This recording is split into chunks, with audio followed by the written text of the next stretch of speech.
Irmãos queridos, nós vamos abrir a palavra de Deus no Evangelho de Jesus Cristo, conforme o registro de Marcos, capítulo 5. Marcos, capítulo 5.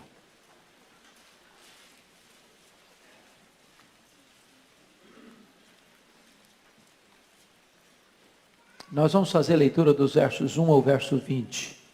Marcos 5, de 1 a 20.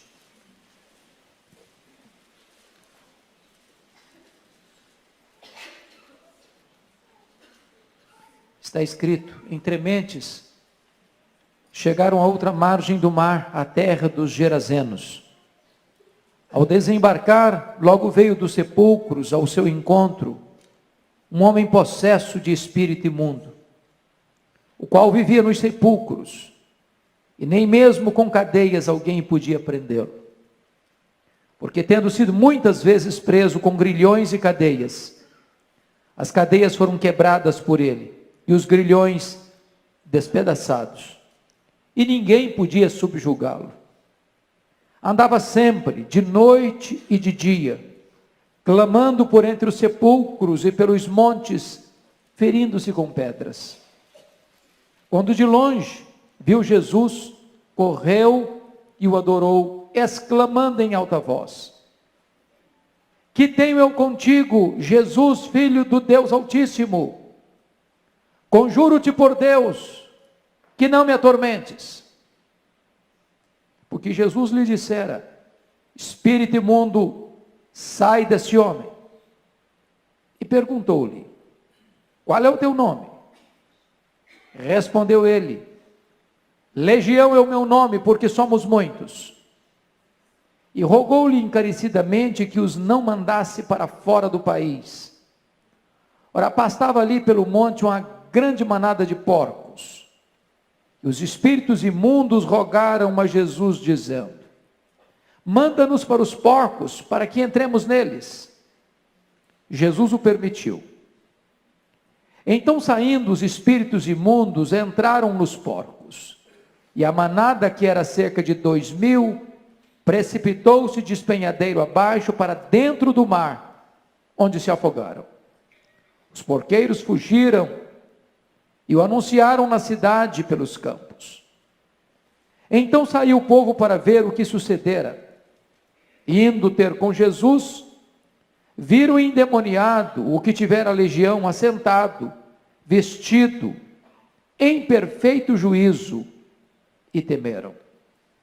Os que haviam presenciado os fatos, contaram-lhes o que acontecera ao endemoniado e acerca dos porcos.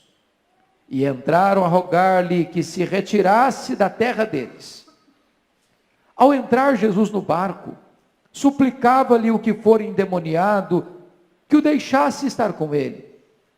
Jesus, porém, não lhe o permitiu, mas ordenou-lhe: vai para a tua casa, para os teus, anuncia-lhes tudo que o Senhor te fez, e como teve compaixão de ti. Então, ele foi e começou a proclamar em Decápolis tudo o que Jesus lhe fizera, e todos se admiravam. Amém.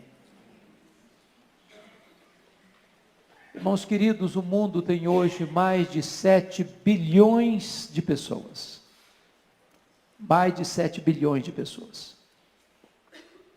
Dos mais diversos matizes raciais. Dos mais diferentes estofos culturais. Pessoas das mais diversas religiões. Brancos, negros, pardos, amarelos, religiosos, ateus, ricos, pobres, doutores e letrados, gente mergulhada nas selvas, perdidas nas montanhas geladas da Ásia, pessoas dos grandes centros urbanos, pessoas dos mais diferentes matizes. A Bíblia diz que o amor de Jesus não é apenas por esta vasta multidão. Ele é capaz de distinguir nesta imensa multidão uma pessoa e amá-la profunda, absoluta e totalmente. E se existisse apenas essa pessoa no mundo, ele viria para morrer por ela. É assim que o apóstolo Paulo entendeu: Cristo me amou e a si mesmo se entregou por mim. Se vocês estão percebendo, o texto que antecede ao lido retrata Jesus numa terrível tempestade no mar da Galileia. Era noite. Os discípulos aflitos, perturbados, acuados, amedrontados, clamando a Jesus por socorro. Jesus se levanta, repreende o vento, repreende o mar, faz-se grande bonança. Mas em vez de Jesus ir para a sua casa em Cafarnaum, quartel-general de seu ministério, Jesus muda a rota e vai para o lado oriental do lago,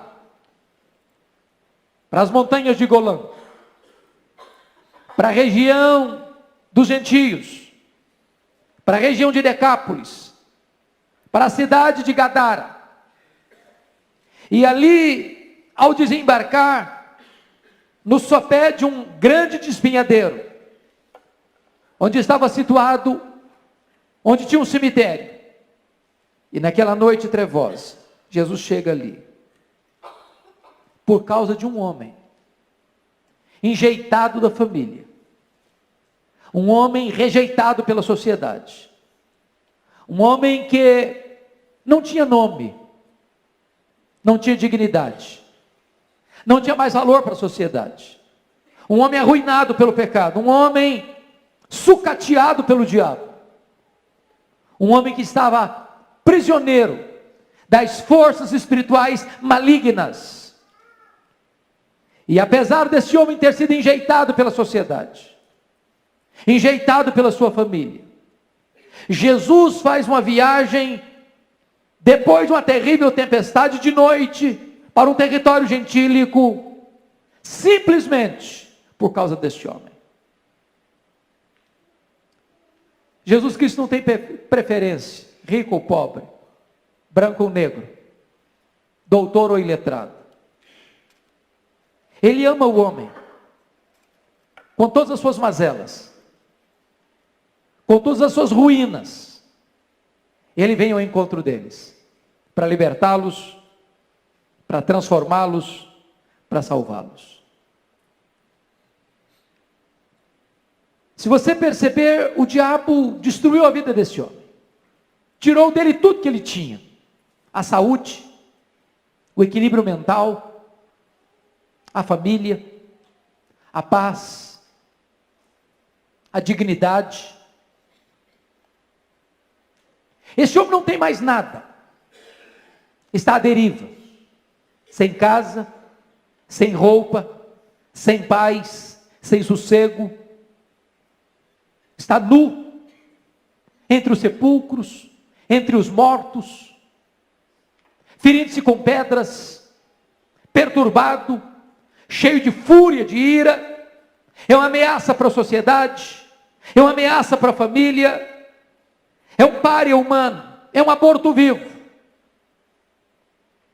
E não obstante toda essa destruição, pois vivia dentro dele uma legião de demônios, Jesus Cristo se importa com ele, Jesus Cristo valoriza ele, Jesus Cristo faz uma viagem para libertá-lo e para salvá-lo. Isso significa para nós, irmãos, que Deus não tem lata de lixo. Isso significa para nós que para Deus não tem vida irrecuperável. Isso significa para nós que não há caso perdido para Deus. Isso significa para nós que jamais devemos desistir de esperar o milagre da conversão, da transformação, da libertação dos cativos. E eu gostaria então de convidar você para olhar esse texto comigo. e para ver o que é que Satanás fez na vida desse homem, para depois nós vermos o que Jesus Cristo fez na vida dele. A primeira coisa que esse texto deixa claro é que esse homem estava possuído por uma legião de demônios. É bem verdade que nem todas as pessoas que estão nas mãos de Satanás estão possessas. Mas esse estava possesso. Quando Jesus pergunta qual é o seu nome, ele não responde João, José, Simão. Ele responde legião, porque somos muitos. Quem responde não é ele, mas as entidades malignas que habitavam nele, que governavam a mente dele, que gerenciavam os pensamentos dele. Para nós entendermos o grau de escravidão deste homem, nós precisamos entender o que é uma legião. Legião é um termo militar. Legião era uma corporação romana de 6.000 soldados. Legião era a força, era a máquina militar mais temida da época. A legião compunha os guerreiros mais perigosos, os atiradores, os flecheiros, os incendiários. Era uma força militar irresistível. Quando a legião romana entrava numa cidade, numa província, arrasava tudo, destruía tudo, matava todos. O que esse texto quer dizer para nós, irmãos, é que existe também uma força maligna, que não pode ser combatida com armas carnais, que está em ação e em curso na história, destruindo vidas, arruinando famílias, arrebentando com pessoas, jogando-as na vala do desespero, da escravidão, da morte. É exatamente este o retrato que nós vemos hoje, de uma sociedade machucada, ferida, barbarizada, desumanizada, bestializada, por uma força maligna que veio para roubar, matar e destruir. Esse homem, ele não é dono da vida dele, ele não é dono da personalidade dele, ele não controla os seus próprios gestos, os seus próprios atos, porque dentro dele há uma entidade maligna. É bem verdade, irmãos, que às vezes hoje a gente pensa em possessão demoníaca, retratado por este homem. E tem muita gente que, à luz dos filmes que parecem por aí de possessão, pensa que uma pessoa possessa fica revirando os olhos, fica babando pelos cantos da boca, e fica falando uma palavra esquisita, e então acham que esse é o perfil de uma pessoa endemoniada. Mas lembre que Judas Iscariotes, Satanás entrou nele, e ele não revirou os olhos, e ele não babou, e ele não falou com outra palavra estranha. Ele saiu da mesa onde Jesus celebrava a ceia e foi vender Jesus por 30 moedas de prata. Há muitas pessoas com ternos bem cortados, com sapatos bem engraxados, nos mais bonitos escritórios de São Paulo e do mundo, que por ganância e amor ao dinheiro são tomadas por Satanás para traírem o Filho de Deus. Satanás está em curso agindo, e ele é ladrão, e ele é assassino, e ele veio para roubar, ele veio para matar, e ele veio para destruir. Este homem é uma vítima dessa ação maligna. Mas em segundo lugar, irmãos, notem vocês que a força maligna nesse homem não pode ser contida por força humana, porque diz a Bíblia que eles colocaram algemas, eles colocaram cadeias, e ele despedaçava tudo. Ninguém podia detê-lo, diz a Bíblia. Havia uma força descomunal, não humana, não terrena, mas sobrenatural, espiritual, maligna, agindo na vida dele, que o levava à destruição. Segundo, terceiro, o texto nos informa, e se você ler os textos paralelos de Mateus e de Lucas, você vai perceber isso.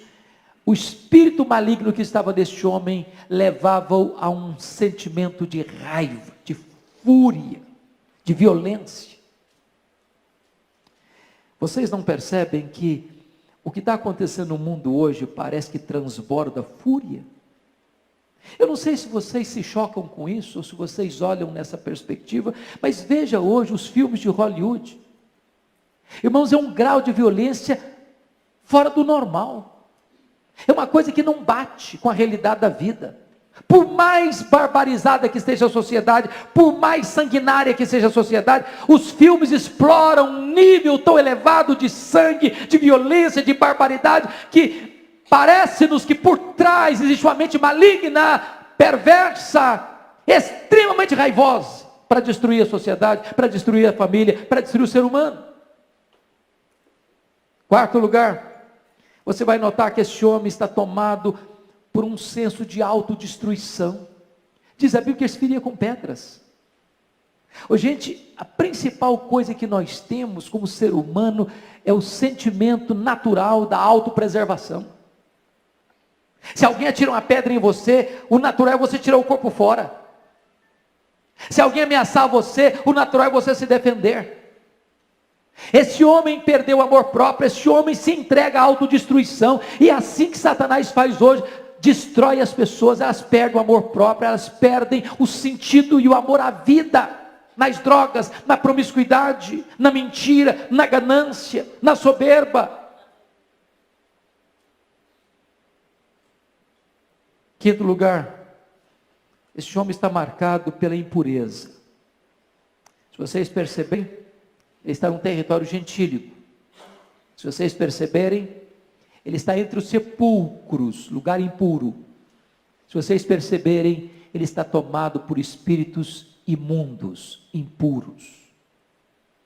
Quando Satanás, na sua astúcia ou na sua fúria, entra, maquina, ele vai empurrando as pessoas para a impureza. Ele vai tirando das pessoas a percepção do que é santo, do que é puro, do que é legítimo, do que é bonito, do que é perfeito. Ele vai distorcendo, ele vai deformando, ele vai caracterizando a vida, ele vai deformando a existência do ser humano. Mas mais do que isso, se vocês notarem, Satanás leva este homem ao tormento existencial. Diz o texto que ele gritava de dia e de noite, correndo entre os sepulcros, e às vezes o espírito o impelia para o deserto.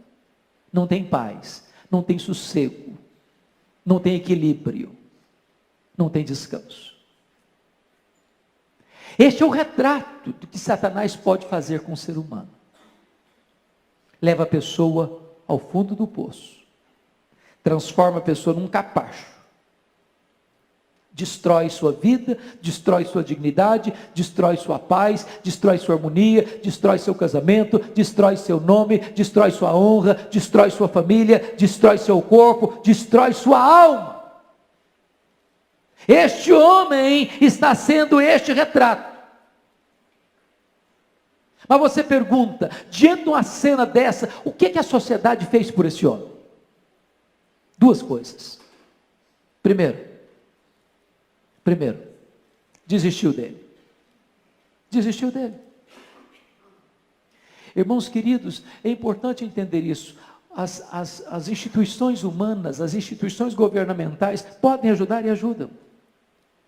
Tem responsabilidade de ajudar? Tem.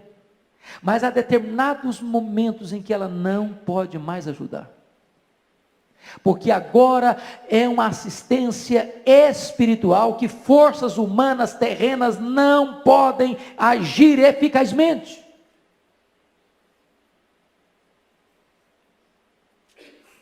É uma obra espiritual. E é nesse sentido que o apóstolo Paulo diz que essa luta não é carnal. Você não vence essa luta com armas carnais. Tem que ser com armas espirituais, poderosas em Deus, para destruir fortalezas e anular sofismas. A sociedade desistiu desse homem. Esse homem está habitando entre os sepulcros, esse homem está no mundo dos mortos, esse homem virou um transtorno para a família, para a sociedade, e a sociedade desiste dele, porque os recursos que a sociedade tem para resolver o problema dele são falíveis, são pequenos, são limitados, são insuficientes. O máximo que a sociedade pode fazer por ele é botar uma algema no braço dele.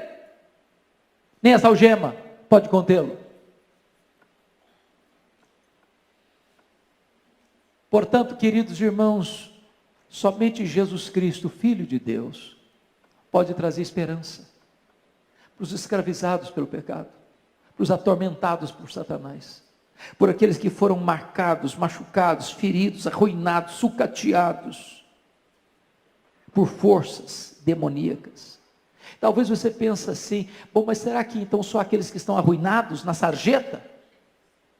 E os que vivem uma vida boa? E os que vestem roupas bonitas? E os que frequentam as festas mais requintadas? E os que andam de carros mais luxuosos? E os que frequentam as universidades mais famosas? E os que viajam pelo mundo? E os que granjeiam dinheiro? E os que adquirem fama e sucesso?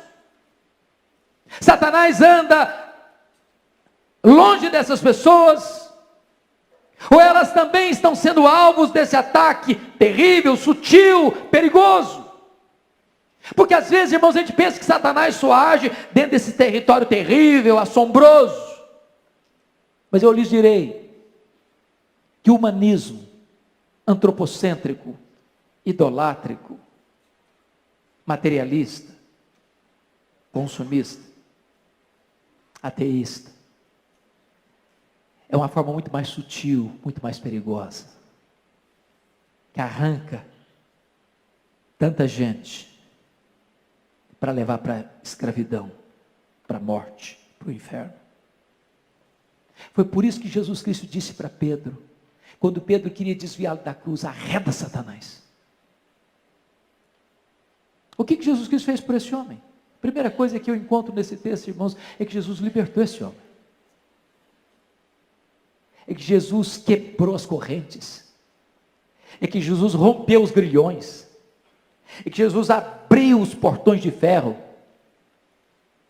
É que aquele homem que não sabia o que era liberdade, o que era equilíbrio, o que era paz, o que era sossego para a sua alma, o que era perdão para os seus pecados, o que era alegria de viver, Jesus Cristo fez por ele. Eu não conheço a sua história, eu não conheço a sua vida, eu não conheço os detalhes da sua existência, mas eu quero dizer para você nesta noite, em nome de Jesus, que Jesus de Nazaré está aqui nesta casa, está aqui neste templo, e Ele é poderoso para perdoar, para libertar, para transformar, para trazer paz para a sua alma, para trazer equilíbrio para o seu coração, para trazer vida para a sua vida. A segunda coisa que Jesus Cristo fez para esse homem, irmãos, foi devolver a ele a dignidade da vida. Devolver dignidade da vida. A primeira coisa que você vai notar é que esse homem está assentado agora aos pés do Senhor Jesus. Esse homem não tinha paz, ele não tinha sossego, ele não sentava, ele não dormia, ele não descansava. A alma dele era uma tempestade, o coração dele era uma tormenta. Os vendavais que sopravam furiosamente na vida desse homem eram piores do que os vendavais que Jesus acalmou no mar da Galileia. E agora, quando Jesus o liberta, esse homem está em paz, sereno, assentado aos pés do Senhor Jesus. Talvez você não tenha tido descanso para o seu coração. Tudo que você faz não faz sentido. Tudo que você ganha não preenche o vazio do seu coração. Você vai para aqui, você corre para lá. Mas a sua alma está inquieta, desassossegada. Eu quero dizer para você que Jesus pode acalmar o seu coração. Ele pode aquietar a sua alma. Ele pode serenar o seu coração. E você pode conhecer a bênção de assentar aos pés de Jesus, para ouvir a sua doce voz, para aprender com Ele, que é manso e humilde de coração. Ele pode dar significado à sua vida, Ele pode dar paz à sua alma, Ele pode dar equilíbrio para o seu viver. A terceira coisa que o texto nos informa é que este homem, notem isso, ele está vestido. É curioso isso. Já perceberam como Satanás quer deixar as pessoas nuas? Expô-las? Já perceberam como a sensualidade anda solta no ar?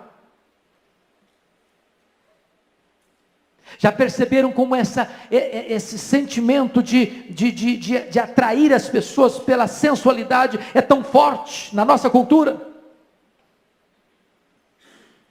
Aqueles que têm um encontro com Jesus Cristo, eles passam a ter respeito próprio, pudor. Pudor. Eu posso lhes dizer que as nossas vestes revelam mais o nosso interior do que cobrem o nosso exterior. As nossas vestes revelam muito mais a nossa alma do que cobrem o nosso corpo. Quando você tem um encontro com Jesus, você começa a entender que o seu corpo é o templo do Espírito Santo, que você não pode usá-lo de maneira irresponsável para provocar a sedução e levar o outro ao pecado, mas você tem responsabilidade de cuidar do seu corpo com dignidade. Mas mais do que isso, o texto nos informa que esse homem está também em perfeito juízo. Perfeito juízo.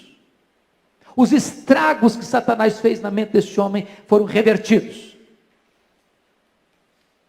Aquilo que poderia ser talvez diagnosticado como uma doença mental, apenas como uma doença mental, Jesus Cristo vai lá e repara. Podem ter certeza disso, irmãos. É muito perigoso a gente dar um diagnóstico errado. Eu gosto muito de um escritor que diz o seguinte: eu prefiro chamar demônio de gente que chamar gente de demônio. Eu prefiro errar chamando demônio de gente que chamando gente de demônio. Porque hoje, dentro do meio evangélico, qualquer probleminha emocional é o demônio.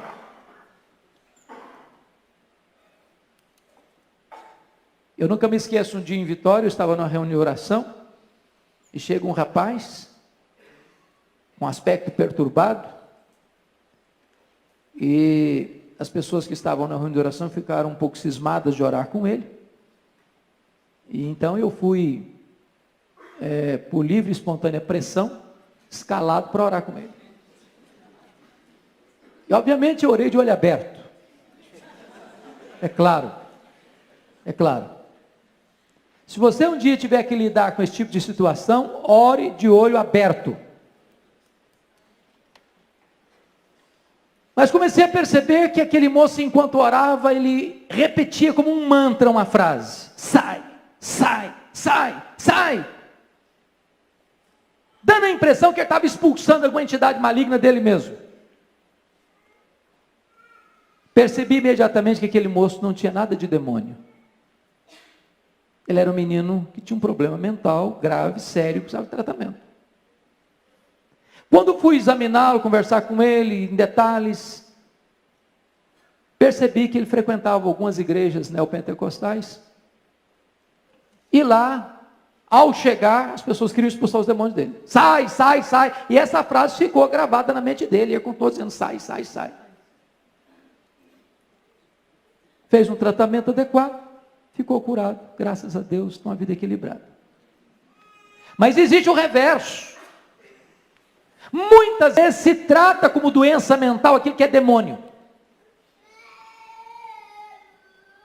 Muitas vezes se aplica um recurso puramente medicamentoso para alguém que só vai ser curado no momento que for liberto.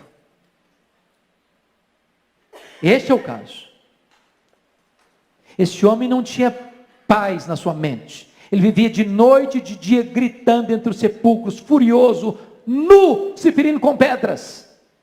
E no exato momento em que ele foi liberto, no exato momento em que ele foi perdoado, no exato momento em que ele foi salvo, diz a Bíblia que ele estava em perfeito juízo, vestido, assentado aos pés do Senhor Jesus.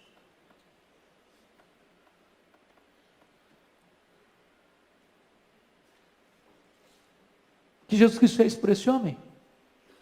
Jesus Cristo deu para ele uma gloriosa missão. Uma gloriosa missão. Fez dele um missionário. E aqui eu fico tão encantado com o Evangelho. Porque talvez a pessoa que hoje mais faz você chorar, talvez hoje a pessoa que mais traz preocupação para a sua família, talvez hoje a pessoa que mais faz você ficar angustiado, chorando, desesperado, diz, meu Deus, o que nós vamos fazer? O que nós vamos fazer? O que nós vamos fazer? Deus pode fazer um milagre tamanho na vida dessa pessoa, que essa pessoa vai ser o motivo e a fonte da maior alegria da sua família. Aquele homem que era um capacho de Satanás, transforma-se em um missionário para sua família, para sua terra, para as 10 cidades de Decápolis. Mas, queridos irmãos, eu gostaria de concluir esta breve meditação dizendo para vocês que esse texto me intriga profundamente. Me intriga porque ele está eivado de pedidos, de petições. E Jesus atende uma série de pedidos, de petições. E quem primeiro pede nesse texto são os demônios. Eu não diria para você que os demônios oram, não. Acho que o demônio não ora, mas pede. E quando Jesus chega em Gadara, aquele homem endemoniado corre, se prostra diante de Jesus, adora-o, chama-o de Filho de Deus, com medo de viesse atormentar-nos antes do tempo, e faz 3 pedidos para Jesus. Primeiro, não nos atormentes antes do tempo. Preste atenção nisso. Ao mesmo tempo que Jesus é o libertador dos escravos, Ele é o atormentador dos demônios. Segundo pedido, não nos mandes para fora do país. Terceiro pedido, manda-nos para essa manada de porcos. Tinham 2.000 porcos pastando na região. E diz o texto que Jesus atendeu aos 3 pedidos. Aos 3 pedidos.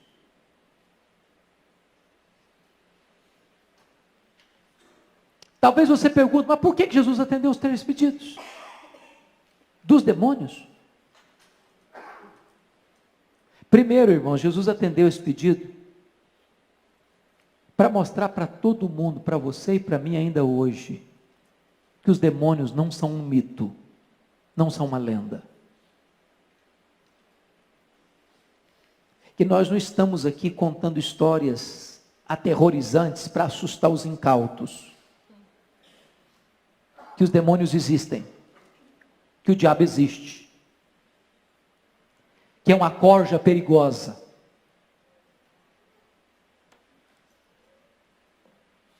que são espíritos malignos, que atormentam, que escravizam, que roubam, que matam, que mentem, que perturbam.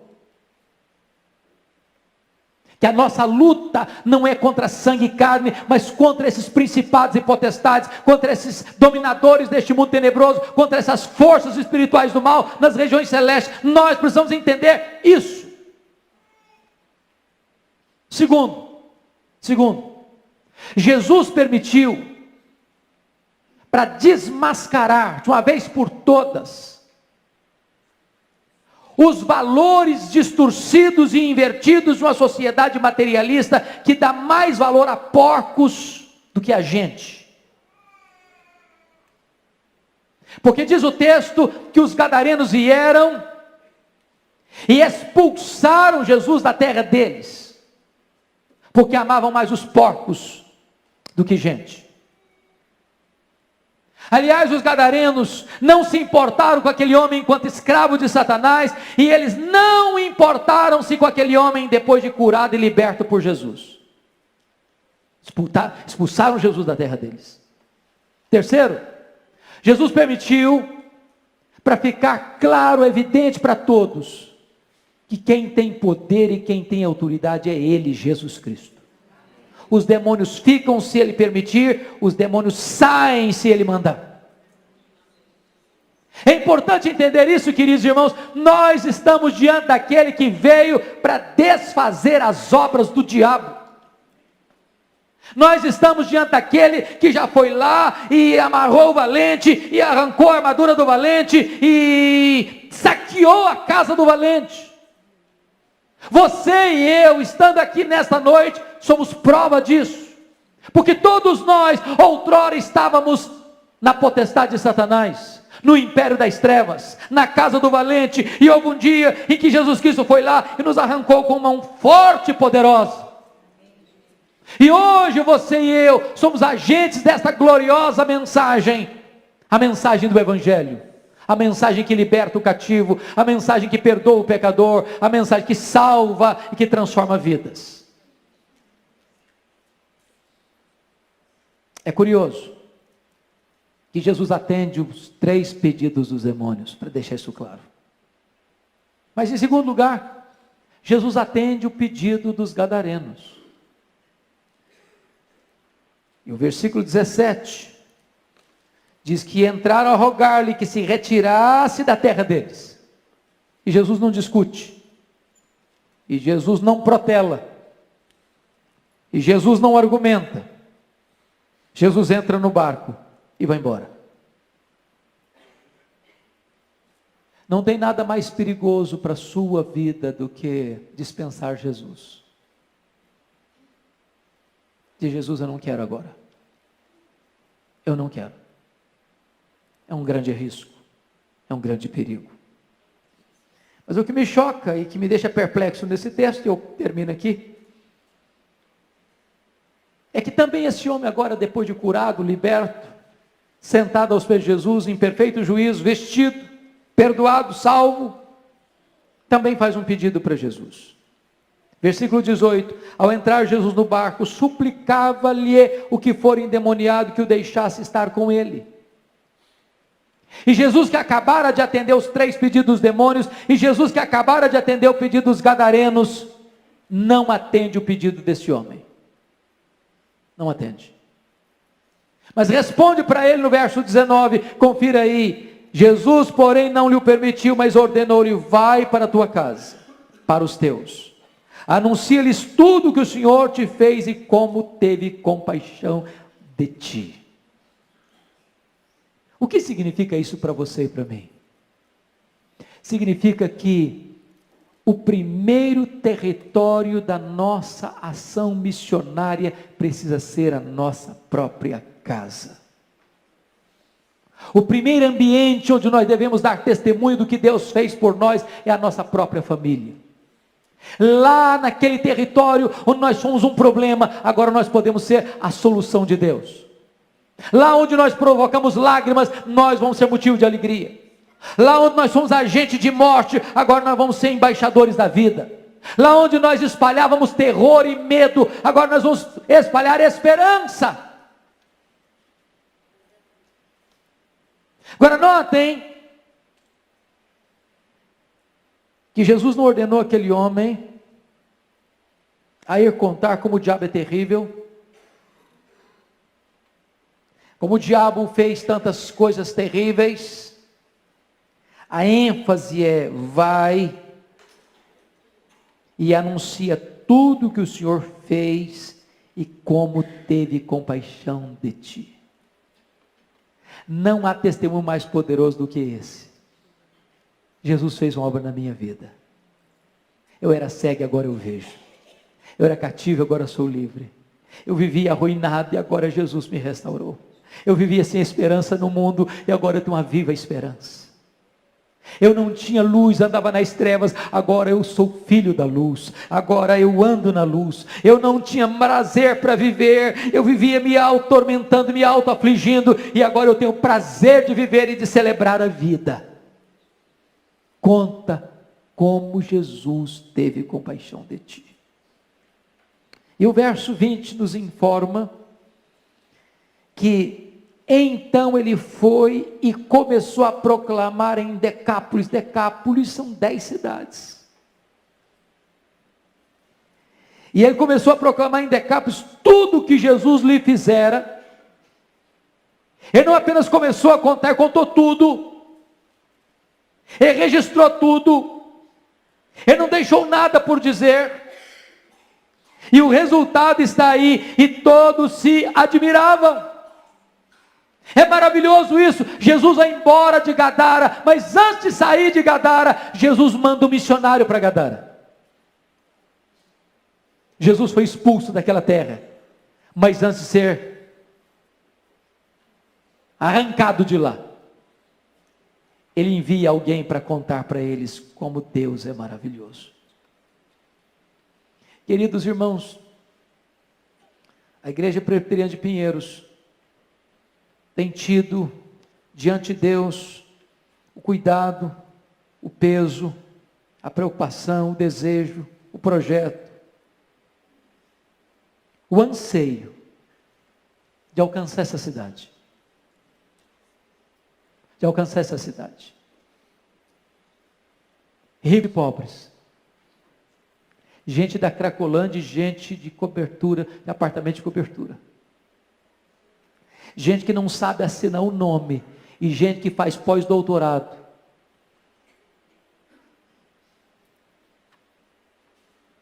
Gente que precisa de uma cesta básica, e gente que não sabe onde pôr o dinheiro.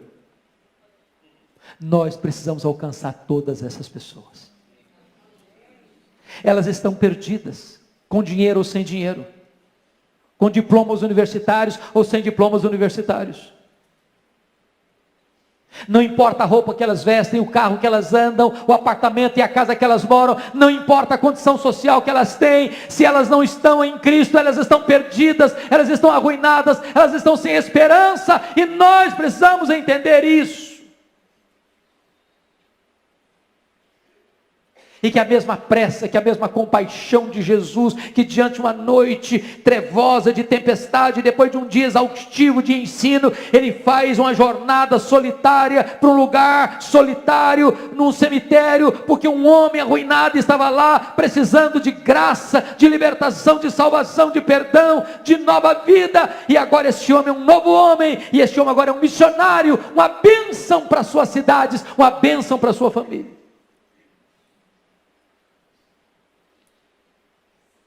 Eu pergunto a você, o que é que Jesus Cristo já fez na sua vida? O que é que Jesus Cristo já fez na sua vida? Eu pergunto a você, o que você tem feito com aquilo que Jesus Cristo fez na sua vida? Quantas pessoas na sua família, quantas pessoas na sua parentela sabem disso? Quantas pessoas dentro da sua casa já foram impactadas com o seu testemunho? Quantas pessoas na sua escola, no seu trabalho, na sua profissão, no seu escritório, no seu hospital, na sua empresa, lá no seu comércio, lá nas suas atividades, sabem o que Jesus Cristo já fez na sua vida?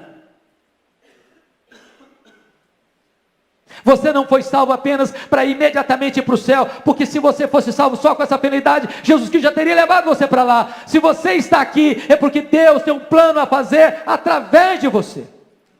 Vai, conta para os teus, quanta coisa o Senhor fez por ti, e como teve compaixão de ti. Esse homem não desobedeceu essa ordem, ele foi, ele contou tudo, e diz a Bíblia que todos, não alguns, não a maioria, todos se admiravam. Que Deus seja louvado, queridos, que nós nos levantemos, cada um de nós nos levantemos, para dizer em alto e bom som, no poder do Espírito Santo, com a urgência devida, o que Deus fez por nós. O que Deus fez por nós. Vamos orar ao Senhor. Feche seus olhos. Curva sua fronte, por favor.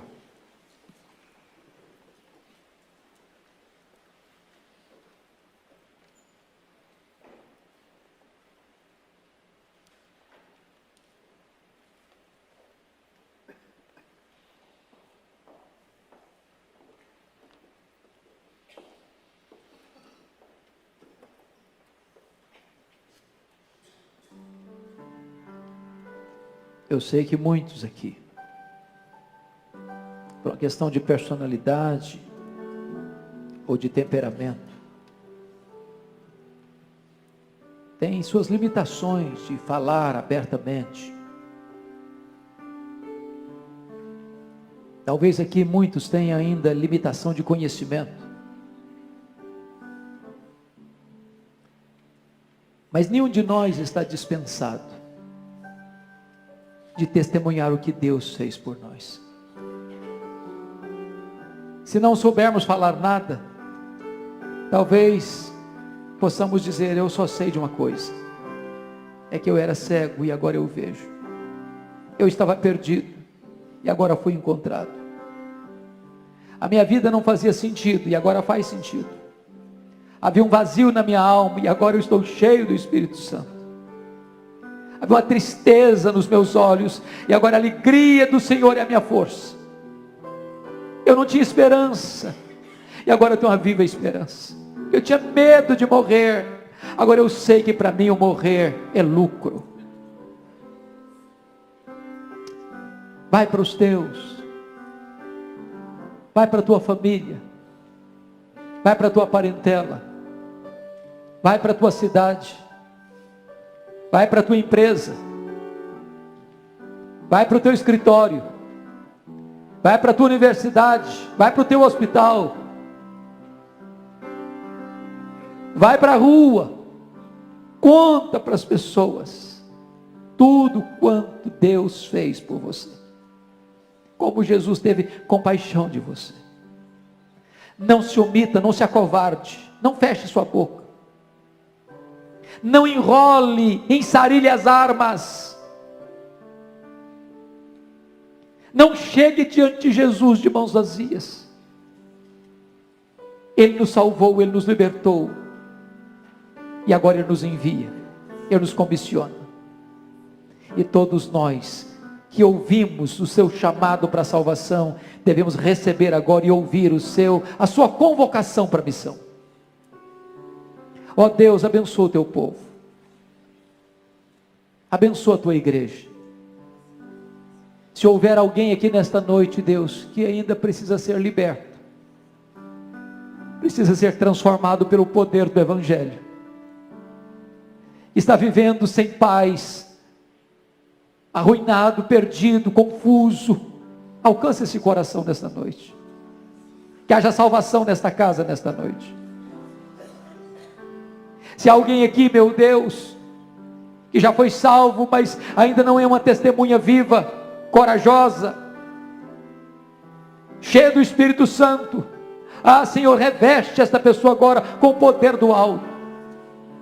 Dê a ela a alegria de ganhar seus familiares, seus amigos, seus colegas para Jesus.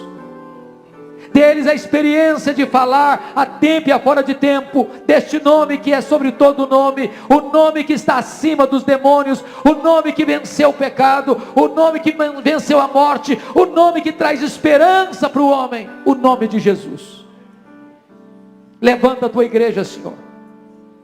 Esta igreja que está espalhada nessa cidade, faz esta igreja um facho de luz nessa cidade, faz esta igreja uma agência do teu reino nesta cidade, faz desta igreja, Deus, uma igreja ganhadora de almas nessa cidade, e permita, Deus, que nós vejamos este testemunho se espalhando, e muita gente vindo a te conhecer, e a se render aos pés do Salvador.